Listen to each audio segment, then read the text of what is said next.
Hay infecciones indirectas por material, infecciones directas por contacto, eso es el serio, ¿no? Teníamos también, bueno, el organizacional, que también tiene que ver con directo e indirecto, ¿sí? Contacto con pacientes, con cuidadores, con utensilios, sí. Y faltaba el del paciente, evidentemente hay que mencionar al paciente, porque el paciente puede ser inmunocomprometido. O sea, bueno, inmunocomprometido y inmunocomprometido, pero puedes hablar ahí de cómo llegar a estar inmunocomprometido, puede ser personas infectadas por virus, que causan eso, o está algún proceso que necesita que le baje el sistema inmune, o por la edad. Tienes varias causas de para tener esa condición. Había otra cosa importante en el paciente, hablar de la autoinfección. ¿Sí? Puede tener una infección y puede salir de un compartimento a otro. Y últimamente había que mencionar el desarrollo también de microorganismos con resistencia y esas cosas. Ok, la última. Muchas de las presentaciones mencionaron que haya más carga bacteriana de algo no significaba que eso el desarrollo, ¿no? Había dicho que eso depende del hospedero y depende también de la virulencia del patógeno. O sea, puede ser que tenga un par de bacterias súper virulentas, ¿sí? Entonces no es la carga. Puede haber un montón de bacterias, pero esas bacterias no son tan virulentas. Y el hospedero tiene una buena defensa. Eso no está asociado con la competitividad. O sea, ¿qué bacteria está? Desde el punto de vista de los. O sea, bueno, es más de cuán virulento es. ¿Sí sabes? Porque la carga te dice: si tienes un montón de una bacteria y no te causa mucho, eso quiere decir que la bacteria sí tiene la capacidad de causar patogénesis, pero no es altamente virulenta. Entonces, mucho de ella no te va a causar una infección. Pero si tienes pocas de ellas, de una bacteria que tenga muchos factores de virulencia, y aparte de los hospederos, lo explicaba eso. Listo. Entonces, vamos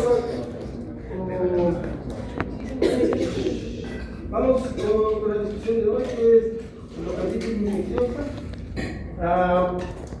Evidentemente va a estar relacionado a un conjunto de microorganismos, ¿no? Y dentro de ellos vamos a encontrar los que están asociados a infecciones nosocomiales, en particular los secundarios. Hay otros de microscopios, ¿ya? El problema de esto es que ustedes saben, el proceso odontológico también se puede liberar el estreptococcus de alguna manera y puede meterse de alguna manera al torrente sanguíneo y terminar ahí. Cualquier bacteria que se salga al torrente sanguíneo y cause bacteremia puede terminar causando esto. ¿Sí? Porque ya está en el sistema. Entonces, por ejemplo, muchas de las de coli que hablamos la semana anterior, ustedes conocen el término de extra, ¿no? Esto quiere decir que son extraintestinales. Entonces, estas tienden a adquirir fibras que primero se pueden salir del gastrointestinal para infectar el tracto urinario. Pero también pueden desarrollar fibras que le permiten salirse del tracto urinario y meterse a la sangre. Cuando están en la sangre tienen estos factores que se llaman sideróforos y pueden alimentarse de hierro y también producen cápsula. Y con la cápsula se protegen de cualquier tipo de sistema de defensa, con anticuerpos, de complemento, cualquier cosa no le va a caer encima. ¿Sí? Y el problema de que ya esté en la sangre y causa bacterias se puede llegar a embarcarse ahí, en las válvulas. Y evidentemente, si empieza a crecer, vas a tener ahí una masa, ¿no? Eso evidentemente puede terminar ahí del paciente. ¿Sí? Entonces, como se dan cuenta, esto es multidimensional si se quiere, ¿no? O sea, tienes varias cosas que identificar para concluir que tiene esta condición, ¿no? Recuerden, cuando vimos la vaginosis bacteriana había criterios, este concepto de un criterio, ¿no? Un criterio de Amsel era, ¿no? Que necesitabas check de varios de esos criterios para poder decir si tiene esta condición. Aquí sucede más o menos lo mismo. Tienes que tener varios criterios para poder decir sí, estoy seguro que es endocardititis infecciosa o posible endocardititis infecciosa, ¿sí? Dentro de eso, evidentemente, vamos a tener, dentro de esas componentes de los criterios, ¿qué creen que hay? Hablamos de los criterios que ya estudiamos. Un criterio era saber si hay producción de aminos, el olor. El otro criterio era gluceres. Eso me está diciendo que hay una población bacteriana determinada que la estoy buscando. ¿Cuáles serían los componentes de aquí? Hemocultivo. El hemocultivo, sí, estamos hablando de que está en la sangre, puede terminar ahí. Entonces tengo que hacer cultivos, y los cultivos tienen que ser específicos para los tipos de bacteria que están relacionados con esto, pero hay otra cosa que se llama cultivo negativo. ¿No han oído cultivo negativo? ¿No están los artículos? O sea, eso quiere decir que normalmente tendrías la presencia de estafilococos aureus, de epidemilis, de streptococos. ¿Sí? Tú creces para streptococos, estafilococos y te sale negativo. Pero el resto de los otros criterios te dicen que sí tienen. Entonces se han dado cuenta que también hay otras bacterias que pueden causar esto, que no son el grupo tradicional. Entonces, si buscas los tradicionales, te sale cultivo negativo. ¿De quién? De los tradicionales. Pero aún hay un agente infeccioso bacteriano que son otras bacterias, casi que les dicen. ¿Sí? Entonces, bueno, identificación de bacterias con hemocultivo, pero el hemocultivo, hago solo un cultivo ya. En los artículos no está nada del criterio de Dios. Okay. Bueno, no puedo hacer solo un cultivo, ¿no? Como ya he aprendido, al menos hay que hacer repeticiones de los cultivos. ¿Ya? Y tengo que hacer cultivos con distancias de varias horas, porque capaz es falso positivo, creció una contaminación, tengo que hacer en varias horas de diferencia. Y si me salen cultivos positivos de 12 horas, ya vamos a ver, considero que está presente ese microorganismo.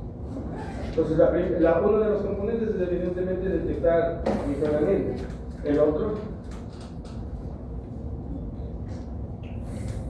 según un punto de vista, es microbiológico, que es el que nos estamos enfocando aquí, porque es microbiología, ¿no? Porque tiene muchos componentes. ¿Cómo podrías darte cuenta? ¿Qué puede tener? Porque la una puede ser condiciones secundarias que ya vamos a ver, síntomas que aparecen, que puedes decir, mira, esas cosas que tiene. ¿Cómo? Ecocardiograma. Un ecocardiograma. Porque ¿en dónde se posan estas cosas? En la válvula. Entonces, desde que dice válvula, yo ya tengo la idea de que podemos tener dos tipos: la válvula nativa y la válvula prostética. Entonces, esto se va a clasificar ya de uno en dos cosas: la nativa y la prostética. Si tú pones ahí una válvula prostética, esto es un nicho para que se vengan y hagan biofilms y queden ahí. ¿Ya? Entonces, como les digo, se llega, intenta, empieza a reproducirse, ¿qué va a haber? Inflamación, se va a hinchar y se hace un bulto ahí. ¿Cómo le detectan los medicamentos? Ustedes saben más de eso que yo. Con cardiograma, está basado ahí, está basado. Sale el ultrasonido, las ondas y se ve ¿Cómo funciona lo del ultrasonido? ¿Cómo funciona lo del ultrasonido? Ultrasonido no eran ondas muy pequeñas de sonido que se mandan y rebotan. Ok, eso, tiene que rebotar. Esa es la parte interesante. Si tú estás mandando una señal de sonido, una frecuencia, y esa va a golpear, lo que hacen es así mapean el piso del océano. Desde los barcos mandan sonido y ven cómo rebota. Y el tiempo en que rebota le da una idea de cuál es la superficie. Porque si hay algo aquí, el tiempo de rebote de la onda es menor, viaja menos que si golpea algo más abajo. ¿Te das cuenta? Entonces te da la idea de cómo rebota la onda, les da una idea de cómo mapear, o sea, de mapear de la superficie de agua. Entonces, así como mapean el eco. Entonces mandan un ultrasonido y con eso el tiempo de retorno le da una idea de cuál es la superficie. Entonces pueden ver, claro, y verían ahí un bulto, ¿no? Entonces eso también es parte del criterio. Entonces se dan cuenta, hay que decir, ok, en el corazón vemos lo que se espera ver y vemos un murmuro raro y uno se entiende mejor eso. Y desde el punto de vista microbiológico, tengo la presencia de estos microorganismos que saben. O sea, aparte de la prueba serológica también se podría hacer un análisis histológico. Sí, claro, puede ser un análisis histológico también, sí. Porque al final, ¿qué es lo que quieres saber? ¿Qué tipo de microorganismo está ahí? Del cultivo tendrías que hacer algún tipo. ¿Qué más daría yo con el cultivo antes de tomar la decisión de qué le doy? Es el de los antibióticos. El de los antibióticos. Porque recuerdo, si me salen estafilococos aureus, crece y me crecen estafilococos aureus del mismo cultivo, el estafilococos aureus, ¿cuál era el estafilococos aureus que mencionamos acá? Resistente a la penicilina. La penicilina con el PBPS2. Eso es súper común en eso. Entonces, el NEC, correcto. Entonces, si tú creces de eso y no pruebas, sí, porque ya vamos a ver las combinaciones que dan. Dan albumicina, dan también más unas ampicilinas El método modificadas. de Dyer Martin, que se le puede los medicamentos. El Dyer Martin, eso es selectivo, pero eso es más para identificar miseria, creo. Eso es más un selectivo para eso.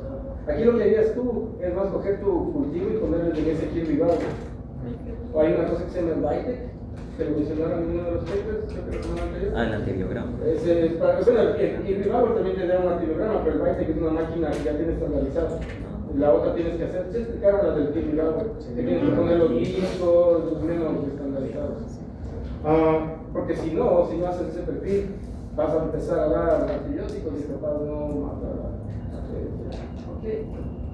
Esa introducción va a ser esencialmente la discusión de ahorita. Entonces, bueno, es una infección del endocardio. Ustedes deben saber mejor que yo este tipo de cosas. Y está ahí el endocardio, ¿no? El último, la válvula. El músculo, evidentemente.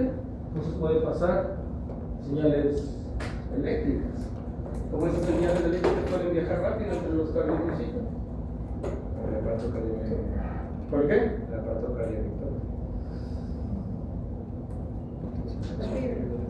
Porque están unidos los cardiomiocitos casi. Están pegados unidos.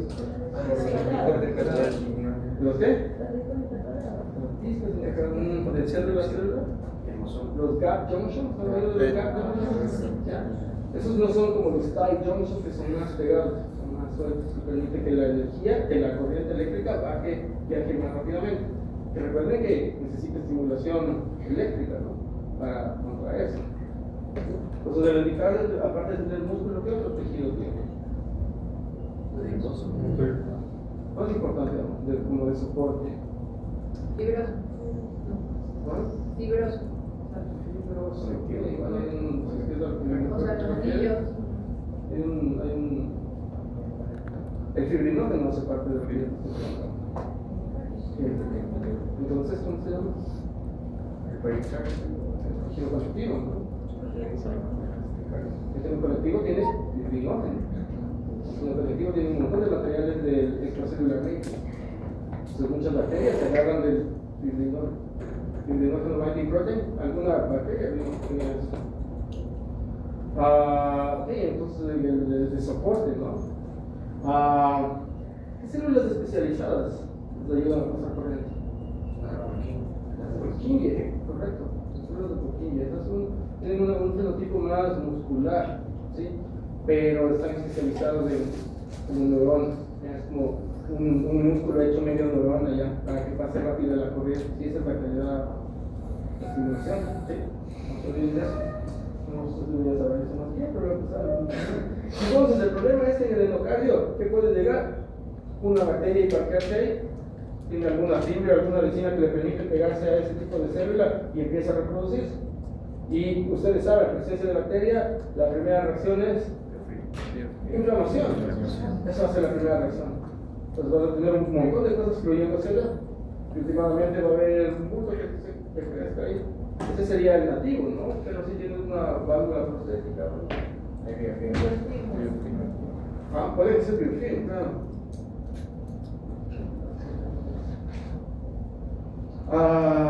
Entonces,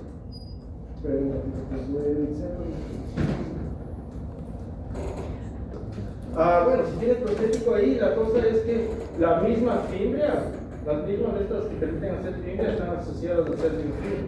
Entonces, si se logra parquear ahí, no solo se va a reproducir, en el prostético va a crear biofilm, que ustedes saben que el biofilm es un problema porque los antibióticos no pueden entrar, entre otras cosas. Entonces, hay como clasificar estas cosas en función de varios caracteres. Miren el activo del lado izquierdo. Esto es prostético. Y dentro del prostético tú puedes clasificarle en dos, temprano y tardío. Es decir, temprano, un año, no ha sido un año que le han hecho la cirugía, y tardío es que apareció esta condición ya pasado un año. Entonces, si ven activo, prostético. Y dentro del prostético, temprano y tardío, en función de después de cuándo hicieron la operación apareció esta característica, ¿sí? Es también el del lado derecho. También les puedes clasificar por el medio de adquisición, puede ser asociado al cuidado, al care, relacionado a la actividad. Entonces, si te pones a pensar, bueno, eso no después, ya no voy a hablar de eso ahorita. Si también está relacionado con el uso de drogas intravenosas, como se pueden dar cuenta, porque estás llevando, miren, lo que sucede los que usan drogas intravenosas. ¿Han visto en la cultura popular en películas que calientan en la cuchara y le caen en la jeringa, luego lo botan así, un poco, y de ahí hacen esto? ¿No? Lo que están haciendo ahí es poner pocos minutos que tienen en la boca, en la punta de esa cosa. Y luego, ¿qué hacen? Directo al torrente sanguíneo. Están metiendo algo de un compartimento a otro compartimento. ¿Se dan cuenta? Entonces, miren, recuerden que hay riesgo de cuando hay cirugías odontológicas por eso mismo, en estos pocos minutos. La gente que usa drogas intravenosas, esa es una de las causas. Porque permiten el paso de estas directo al torrente sanguíneo. Bueno, tiene la aguda que está relacionada con los síntomas más graves. Ustedes entienden que es la subaguda, que bueno, es más breve, ¿no?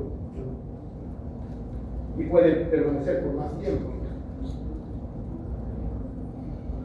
Ok, los organismos, Streptococcus viridans, el que está asociado con la válvula nativa y la prostética tardía. Estas dos, miren, está haciendo relación, este organismo está relacionado a la válvula nativa y a la válvula prostética tardía. ¿Qué hay de relación entre la válvula nativa y la prostética tardía? ¿Qué relación encontraría yo? ¿Por qué podría ser el mismo microorganismo? En este caso, si estoy tratando una infección que le considero válvula nativa o prostética tardía, ¿en dónde se infectó la persona?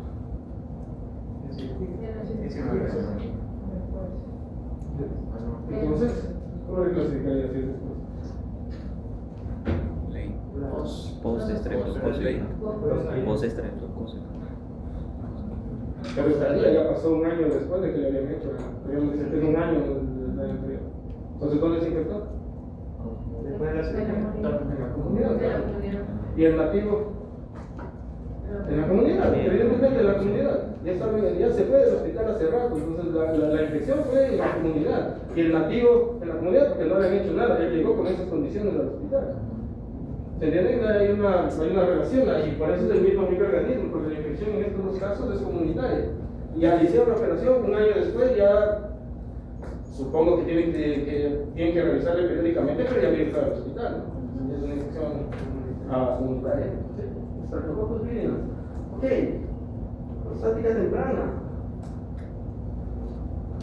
Prostática temprana. Puede ser una infección nosocomia. Sí, la prostática temprana está relacionada evidentemente a la nosocomial, ¿no? Está relacionada a alguien que también puede entrar al hospital, tener una válvula nativa e infectarse en el hospital, ¿sí? Porque verán que si le hago la comparación de prostética con nativa, yo también puedo tener una nativa. No es que se infectó en la comunidad, entró al hospital por X razones y se infectó ahí. ¿Entienden? Es en el hospital, pero es nativa. Pero también puedo tener casos en el hospital prostético y eso es temprano. Me considero, ¿sí? Entonces, bueno, está la epidemia, ustedes me conocen. Ahora está relacionada con la de intravenous, drogas intravenosas. Tienes también algunas condiciones que le dicen no infectivas, serán por otras razones, puede llevar a la misma condición. Y estas son las causas de cultivo negativo. Si dan cuenta que tienes un grupo de microorganismos que están relacionados con esto, entonces tiendes a probar medios para esto, ¿ya? Y si no te sale ninguna de estas, probablemente es otro de este grupo. A este grupo le pusieron de nombre cultivo negativo. ¿Por qué? Porque me salió negativo este cultivo, ¿entiendes? O sea, mira, tú ves las condiciones y dices, yo creo que es endocarditis infecciosa. Haces cultivos para esto y no te sale. Pero las condiciones son, o sea, te dicen que es eso, ¿sí? Entonces luego se dieron cuenta que estas también podían causar. Entonces les dejaron el nombre causas de cultivo negativo, porque salía negativo a las tradicionales, ¿entienden el nombre? Pero no es nada más que un grupo de microorganismos que puede llegar y parquearse. Grupo Hazard, Haemophilus y todo eso. Haemophilus, le gusta la sangre, entonces ¿cuál era la característica para crecer? Coagulados. No, la. Para crecer en el laboratorio.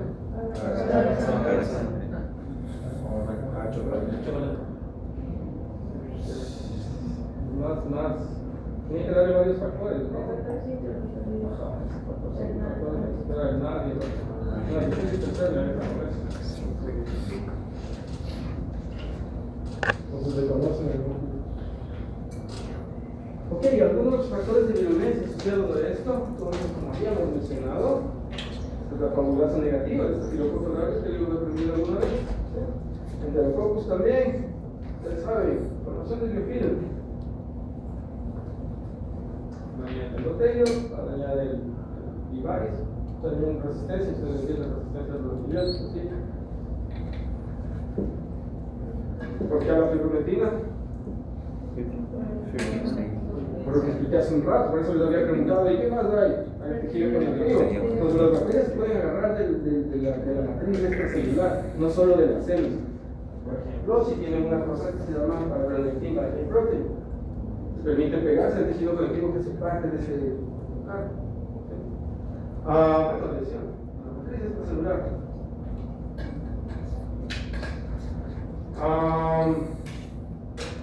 ¿Para qué sirve eso? Ustedes saben. Nos permite que la fagociten o que le peguen, ¿no? Agregación de plateletas. ¿De forma?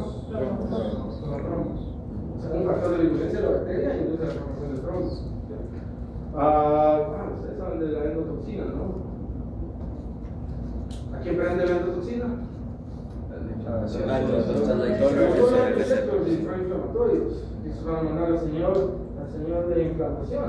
Y ustedes saben, la inflamación es defensa, pero tienen que parar la inflamación, porque si no para, ¿qué te lleva? Si la inflamación se queda prendida, es daño. Fibra y el pili, ¿para qué sirve eso? Para adherencia. Entonces, ven, son varios factores de virulencia que le permiten pegarse a la célula cardíaca del miocardio, pero también al tejido conectivo. ¿Cuáles son los factores de riesgo? Tener problemas cardíacas, historial de eso, válvulas prostéticas, historia de uso de drogas intravenosas.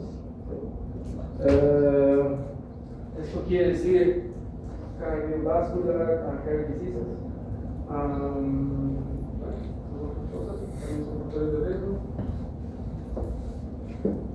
Presentación clínica, fiebre, pérdida de peso, heart failure. Entonces, miren, ustedes como médicos, fiebre y alteración en el inmuno, hasta que no le pruebes, habría que considerarle como localismo infeccioso. ¿Qué toca hacer? Cultivo, sacar muestra y hacer cultivo con tiempos de diferencia para confirmar. Algunos de los síntomas que pueden ver periferales son estas cosas. Los nódulos, se supone que causa dolores, no es tan doloroso. El cloro, los dedos se hincan.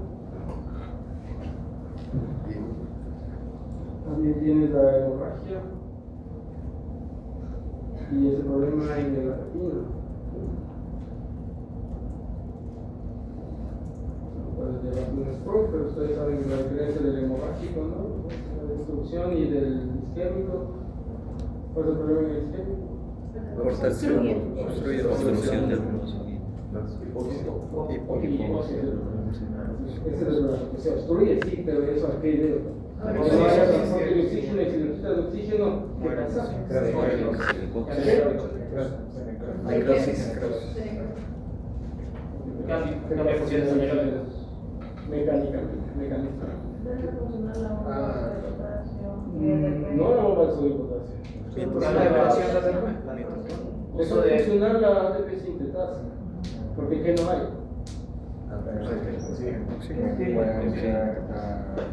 Sí, claro, no hay oxígeno, pero ahorita ¿cuál es el problema? El último elemento de la cadena de electrones, por eso no puede producir ATP.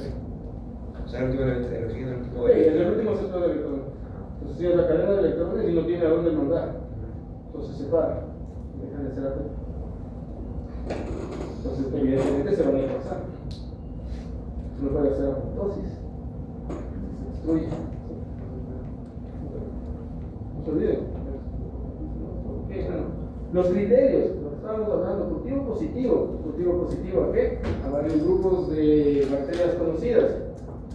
O algunos enterococos, pero ¿qué tiene que ser importante? Que los cultivos tienen que ser con diferentes horas. Ya no puedes hacer cultivo y en una hora otro cultivo. Tienes que esperar 12 horas. ¿Ya? Para poder decir que es positivo. ¿Ya? Eso sería la evidencia microbiológica y tienes la evidencia endocardio. Lo que ustedes me dijeron. ¿Sí? El eco. ¿Sí? Para oír algún murmuro. Criterios menores, entonces, como ven, había un montón de condiciones de síntomas periferiales que vimos hace un rato. Entonces, esas son, y bueno, ves eso, pero no encuentras los otros, son criterios menores. ¿Sí? Entonces, bueno, pueden leer esas, para eso deben conocer ustedes, cómo puede ser la nasogástrico y todo eso del esófago. Ok, entonces, la cosa es. ¿Cuántos criterios mayores y menores necesita para decir que tiene hemorragia infecciosa? Aquí volvemos a los cultivos y ven los microorganismos típicos de la hepatitis infecciosa, los que hemos visto. Ok, miren, 2 cultivos separados por 12 horas. ¿Sí? O 3 de 4 en una hora. Sí, dependiendo de las condiciones, también si es que es muy grave los síntomas, no van a esperar 12 horas. Bueno, ustedes saben más que yo de estas cosas. Vegetación y los criterios menores. Aquí ya vimos un rato, ¿no? Entonces, ¿cuántos de cuántos para decir? Para decir definitivamente que el endocarditis infeccioso necesita 2 criterios mayores, un mayor, 3 menores o 5 menores. ¿Ya? Entonces, si tengo 2 criterios mayores, es decir, cultivo de cosas conocidas y el positivo en el eco, definitivamente tengo endocarditis infecciosa. Si tengo cultivo, pero no tengo problemas en el eco, tengo cultivo, pero no tengo problemas en el eco, pero tengo esas lesiones de Tenaway y el clubbing, ¿sí? Un mayor, 3 menores. O no encontré cultivo, tampoco hay ningún murmuro en el eco, pero la persona tiene todas esas condiciones de fiebre y todos. Dices definitivamente, y si dices que definitivamente es lo que es infecciosa, tienes que pasar al tratamiento, esencialmente. Son antibióticos. Posible, tienes un criterio mayor y uno menor. Si hay un murmuro, los cultivos salieron negativos, pero también tiene clobin y todas esas cosas. Entonces, ¿qué haría ahí? Volver a repetir las muestras. Toca confirmar. Si el resultado es posible, tengo 2 opciones: repetir. Y si me sale positivo, le trato o le descarto. ¿Sí? Hay que volver a probar ahí, vamos a ver. O bueno, puedes encontrar otras causas que están relacionadas a lo que tú estás observando. Y le descarto. Es lo mismo que estamos viendo aquí. Es el criterio de Duke. ¿Sí? Entonces, como ven aquí, definitivo, si es definitivo, ya sabían 2 major y 1 de tasas con endocarditis infecciosa. Si te sale posible 1-1, ¿sí? Hay que volver a hacer. Hay que repetir los ecos, hay que repetir los cultivos. ¿Sí? Sí, de ahora ya es un lugar. Si no te sale el eco, hay que buscar otras maneras de ver. ¿Sí? Ok, entonces, revisas el diagnóstico y le vuelves a clasificar. Entonces, y bueno, miren aquí. El problema es, más sospechoso es clínicamente, ¿no? O sea, capaz no te salen los cultivos, pero tienes los síntomas, no hay que volver a. Si no es sospechosa clínicamente, lo que tienes que hacer es buscar otras causas y tratar de diferenciar el material. No se olviden del Duke. Entonces, ¿cómo manejas estas cosas? Lo que tú quieres hacer es quitar el agente infeccioso, evidentemente, la única manera va a ser antibióticos. ¿Sí? Y bueno, y tratar de bajar las complicaciones, ya saben, de la presencia del microorganismo. ¿Qué tienes que monitorear en las facilidades del hospital? Padre del corazón, o sea, has dicho que es definitivo, que es definitivo su endocarditis infecciosa, ¿qué hacemos? Toca tratarle, pero ¿qué cosas hay que monitorear? ¿Se me acuerda? Porque ya vas a tener a alguien, le vas a dar un tratamiento, ¿qué le tengo que monitorear? corazón, eventos embólicos, ¿sí? Sepsis y secuelas neurológicas, esas son las cosas que hay que monitorear. Investigación de la sangre, evidentemente, ¿qué van a buscar? Inflamatorios, ¿cómo cuál? PCR. Neutrófilos. PCR antígenos. En el neutrófilos ya me toca buscar células, y ¿con cuál puedo determinar la cantidad exacta de células de una muestra? ¿Por qué método?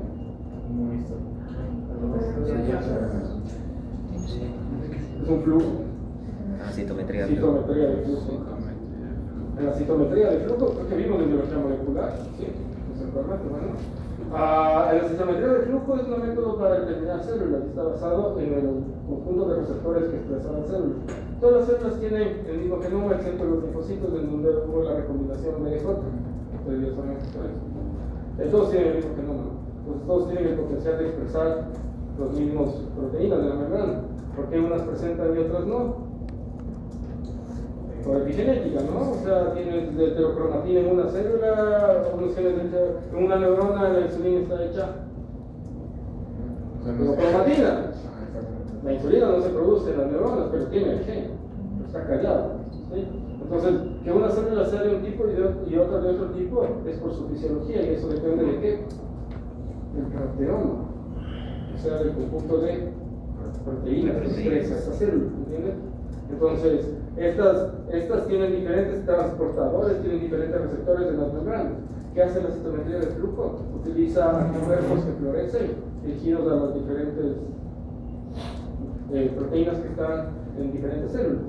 Con eso puedes determinar, por ejemplo, la cantidad de linfocitos cuando termina esa leucemia linfoblástica aguda. ¿Qué es un linfoblasto? ¿El precursor de quién? Todo lo que tiene la terminología de blasto significa que se puede dividir. El cito, ¿qué es? El último estadio de esa línea celular. Linfocito. Ese ya no se divide en otra cosa más, ya solo es un linfocito. ¿Y de dónde vienen?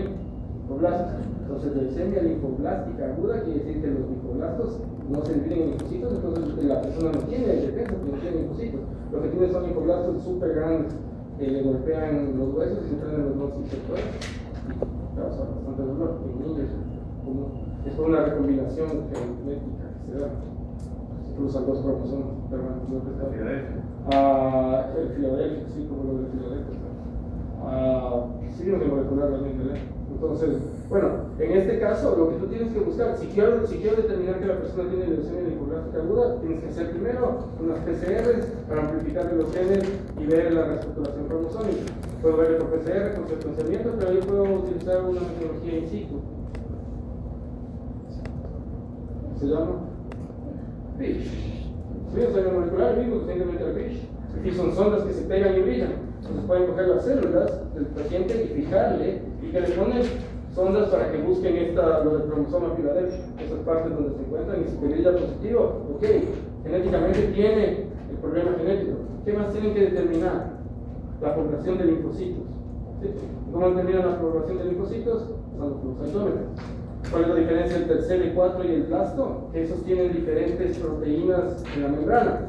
Para bueno, eso siempre lo he visto, ¿no? Cuando desarrollaron estos anticuerpos para reconocer células, salió a principios de los 80 la clasificación Cluster Differentiation, que dice el nombre, en el clúster de proteínas que te ayudan a diferenciar entre células. ¿Ya? ¿Cuál es el Cluster Differentiation más famoso de conocer? Este es el 8, es el más famoso de conocer. ¿Ya? Entonces este es el linfocito Helper cuando está maduro, pero cuando es linfoblasto aún no tiene CD4. Que verá que va madurando y es doble positivo, doble negativo, ¿no vieron eso en inmunología? Bueno, ya perdieron eso. Pero bueno, madura y va cambiando lo que tiene. ¿Cuál es el CD4? El CD4 es el correceptor del T-cell receptor. Este tiene un receptor T, ¿no? Entonces, el rato que el receptor T interactúa con el complejo de histocompatibilidad, tiene que mandar una señal para adentro para que esta linfocito se divida. El CD4 es una quinasa que está al lado, y esa es la que fosforila cosas para que mande la señal. Entonces, si ven, es un receptor quinasa, si quieres, es una quinasa. Pero en la clasificación, para encontrarle, tiene ese nombre de clúster diferencial. Porque a veces la pregunta es del CD4, porque tiene CD4 en la membrana y pregunta qué es del CD4. ¿Qué es del CD4? Si te pones a buscar, hay CD20, CD27, y cada una tiene un rol diferente. Simplemente es un nombre que le han dado. Ahora, ¿para qué nos sirve esto en el flow cytometry? Que en el flow cytometry tienes el CD4 que va a tener, o sea, el helper que va a tener el CD4, ¿no? Pero si es que no está maduro, no tiene CD4, creo que tiene CD3. Eso ya no me acuerdo. Sí. Entonces, ¿yo qué hago con el flow cytometry? Yo uso anticuerpos que fluorescen. ¿Sí? Un anticuerpo al CD4 y un anticuerpo al CD3. ¿Y qué haces ahí? Saca la muestra y la célula va pasando por un flujo, una por una, y la máquina le dispara luz. Si bridas de diferentes colores, tú puedes saber la población de células que tienen. ¿Entienden? Entonces, estos juegan un rol de antígeno. ¿Quién se está pegando? Entonces, para volver al ejemplo que dijeron, por el cual estoy hablando de esto, ok, ¿y cómo detectarías eso en el sistema neutrófilo? Ok, eso es una célula. ¿Qué me tocaría hacer? Al menos un flow cytometry. Porque si quieren, me tocaría extraer y buscar por PCR o un Western blot tal vez de alguna, pero ahí más fácil, un marcador inflamatorio más fácil. Alguna situación inflamatoria, claro. Leucina 1 alfa, por ejemplo. Leucina 8, 6. ¿Y cómo determinaría eso?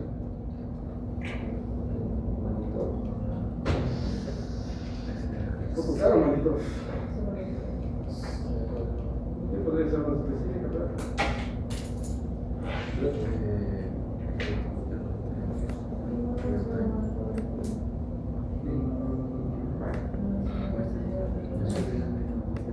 ¿Cómo se llama? Es enzyme linked immunosorbent assay. Enzyme linked PL immunosorbent assay. ELISA. ELISA. Ya habían visto, ¿no? En el ELISA que gusto, puedo hacer el sándwich. Sí. Puedo poner el antígeno. Entonces, claro, tienes marcador inflamatorio, uno de esos. Y secretinos inflamatorios. ¿Cómo lo encuentro? En el ELISA. ¿Por qué estoy haciendo énfasis en esto? Porque verán que hay que presentar un proyecto, ¿no? En donde me van a decir, ok, yo estoy estudiando, qué sé yo, endocarditis infecciosa. Y tengo que hacer el seguimiento del paciente, ok, ¿cómo va a hacer el seguimiento de los marcadores inflamatorios? Entonces ya hay que empezar a pensarle así un poco, ¿no? Entonces, ¿cómo encuentro eso? Saco esto y qué método uso para detectar. ¿Qué estoy buscando? ¿Una célula? ¿Una proteína? ¿Un gen? ¿Sí? Ok, bueno, entonces toca monitorear white blood cells, que eso de ahí, las plaquetas también, la hemoglobina. Hay que hacer cultivos constantemente. Hay que monitorear la vegetación, evidentemente. La radiografía que me he explicado. Ok, tratamiento es evidentemente antibiótico. Entonces, eso es lo que habíamos explicado hace un rato. Miren, ¿qué tiene en común la nativa con la temprana? Miren, la nativa se puede clasificar en dos cosas. ¿Y cómo le puedo clasificar a la nativa? La nativa es la válvula normal de la persona que ha sido infectada. La clasificación está en función de dónde adquirió la infección. Entonces, clasifican dos: comunidad y nosocomial, la nativa. O llegó con la infección, o el rato que entró alguna cosa que infectó. Entonces, si ven que la comunidad es lo mismo que la prostética cardíaca, lo que habíamos explicado hace un rato. La persona ya tuvo la operación, ha pasado un año, vive en su comunidad y se infectó en la comunidad. Entonces, evidentemente, los microorganismos van a ser los mismos que una temprana de la comunidad, que una nativa de la comunidad. ¿Sí? ¿Por qué son los mismos estos dos? Porque la persona entró al hospital y ahí se infectó. ¿Por qué? Por alguna de esas cosas que ustedes ya conocen de la clase anterior de los nosocomiales. Esta persona le pusieron la válvula prostética y está en el hospital y ahí se infectó. Las proteínas son los mismos microorganismos. Era MDSA, ya me dijeron eso. Beneficial Insufficiency.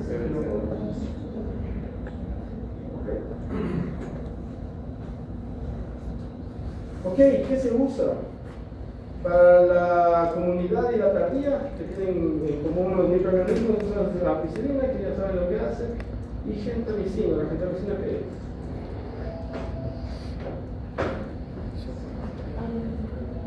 Bueno, el micócido, entonces interactúa con 16 el 16S, correcto. Ustedes saben que si se pone el 16S, ¿qué cosa reconoce en particular en el Shandalgar?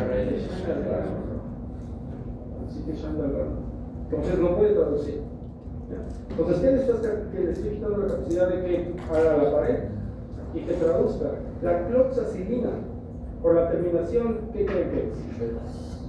Penicilina. Es una penicilina, sí, es una penicilina que ya la han modificado, entonces es un anillo que le dicen oxa, es un anillo grande que le protege, el anillo beta-lactámico ¿de qué? De las beta-lactamases, correcto. Y tiene un átomo de cloro, de ahí viene el cloxacil, se tiene cloro de cloro, oxa, de ese anillo que le protege y es una penicilina. Penicilina, ampicilina es la penicilina con un grupo amino. La meticilina tiene un grupo efectivo. Ok, la vancomicina. Me habían explicado varias veces la vancomicina. En la pared, pero en un estadio diferente, ¿verdad? Verán que las ampicilinas lo que hacen es que la transfertirasa, que es la CBP, no haga ese último link. Entonces el paso final no existe por las ampicilinas, pero yo puedo atacar eso desde pasos anteriores. Y en la vancomicina era El de ala. secuestrar el de ala.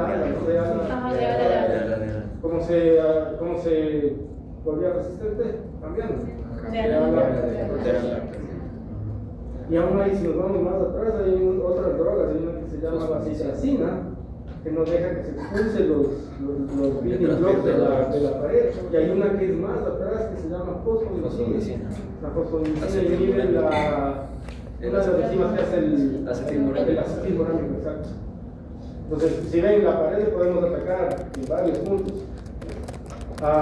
El problema de la fosfomicina es que es grande y tiene que meterse por las outer membrane proteins. Y bueno, ustedes saben cuál es la adaptación. ¿Cierto? Rifampicina. Las unidades dentro de la polimerasa, la RNA polimerasa, no lo estoy dejando para transcribir. Mecanismo de resistencia ahí. Que cambie. Lo más común es que cambie la secuencia de la polimerasa, ¿verdad? Aparecen el gen es RPO, ARN polimerasa. Aparecen otras versiones. Ok, cefepima, ¿ok? Cefalopurina. Ok, bueno, eso es lo mismo. Esto es válvulas que tienen el susceptible a la meticilina, el estafilococcus, eso es lo que está ahí, intravenoso, todos los detalles. Y estos son los prostéticos, que es lo mismo que vimos, pero ahí está cosas que les interesan más a ustedes, ¿no? La cantidad, pero eso supongo que es algo más especializado en farmacología, Ok, lo mismo. MSSA quiere decir meticilin susceptible, entonces le puedes dar penicilinas. Bueno, vancomicina. ¿Qué hacía la vancomicina? ¿Cambiaba algo de los canales de calcio? ¿O no? Tenía una carga, ¿no? Una carga ligeramente positiva y podía meterse en la membrana y hacer huecos en la membrana. Una vez explicado. Se mete y así como unos poros en la membrana y ya le daña la bacteria, la vancomicina. Penicilina, ceftriaxona, ya saben qué es la ceftriaxona. Eso ya vimos, la penicilina. Minesolid, ese es contra el ribosoma, creo que es la subunidad grande del ribosoma. Ceftriaxona, oxiciclina, es como una tetraciclina. ¿Conocen la mayoría? Ok, es rápido. Aquí ya saben un montón de cosas de antibióticos, ¿no? Tampoco se va a explicar otra vez. A ver, estamos en endocardititis infecciosa. En una semana vamos a ver la introducción de virus, viroides y priones, y como ven entramos al área de los virus. Virus de biología molecular, si tienen una idea de eso, si está en el SIDA, biología molecular. Pero ¿qué es importante en las siguientes semanas? Recuerden, lo importante en las siguientes semanas es que ustedes no tienen actividad de hacer presentaciones, nadie. Los que tenemos la lección, eso sí, pero el tiempo que se hubiese utilizado en hacer la presentación necesitamos desarrollar el documento. Y como ven ahora, hay que pensar bien en los materiales, porque eso es lo más, ¿qué es lo más importante en tu documento? Los materiales. Si no tienes una metodología coherente, tu resultado no va a ser concluyente, ¿no? Y eso es algo que tienen que pensar para la lectura de nuestras tesis, ¿no? Tener una buena metodología para poder concluir bien, ¿sí? Entonces, yo lo que sugeriría es, como ya saben, buscar artículos de investigación, pero tienen que ser research papers, ¿ya? La cosa es que, sí, estoy de acuerdo, escogemos uno como el guía. De aquí vamos a basarnos la mayoría de las metodologías, pero recuerden que lo que tenemos que hacer es mezclar cosas, ¿ya? No coger solo ese y decir voy a hacer lo mismo con otra especie. Queremos hacerle más simpático, si se dan cuenta. Verán que no van a hacer ustedes los experimentos. Entonces, digamos que el paper que ustedes han escogido tiene unas 7 metodologías. El paper identifica ADN, RNA, proteínas. ¿Entienden? ¿Qué tienen que hacer ustedes para hacerle más llamativo? Aumentar metodología. Si el paper usa solo ELISA para determinar proteínas, yo sugeriría decir, ok, nosotros vamos a utilizar ELISA y alguna otra cosa. ¿Me entienden? Entonces la idea es, este paper es la metodología que vamos a seguir, pero vamos a meter esta metodología, este artículo, aquí. ¿Me entienden lo que estoy diciendo? Eso. Entonces tiene que ser medio diverso en términos de metodología, ¿verdad? Por favor. Tiene que haber unos 8 a 10 tipos de experimentos. Primero tiene que empezar con el diseño experimental, ¿no? ¿Cómo va a ser el diseño experimental? ¿Va a ser en células, va a ser en ratas, va a ser in vitro? ¿Cómo va a ser mi control? ¿Cómo va a ser el control positivo, el control negativo? ¿Cuáles son los grupos experimentales? ¿Cuántas veces van a tomar muestras? Porque si das dando de localitis infecciosa, ya sabes que en tu grupo experimental tienes que tomar una muestra pasada 12 horas, etcétera, etcétera. ¿Sí? Hay que pensar bien eso, ¿sí? Y eso sería lo que tenemos que discutir la semana siguiente. Más que este es el tema que me llama la atención, eso ya he hecho más para el parcial. ¿Sí? Yo quisiera ya la semana siguiente de este artículo, quiero estos documentos y de este le voy a meter este, ¿sí? Para ya ir. Porque recuerden que después de eso nos quedan exactamente 3 sesiones. Son 3 semanas nada más y verán que se acumulan. ¿Sí? Que vayan los que más puedan la siguiente semana. Sí, vamos a las presentaciones. Ya. ¿Qué?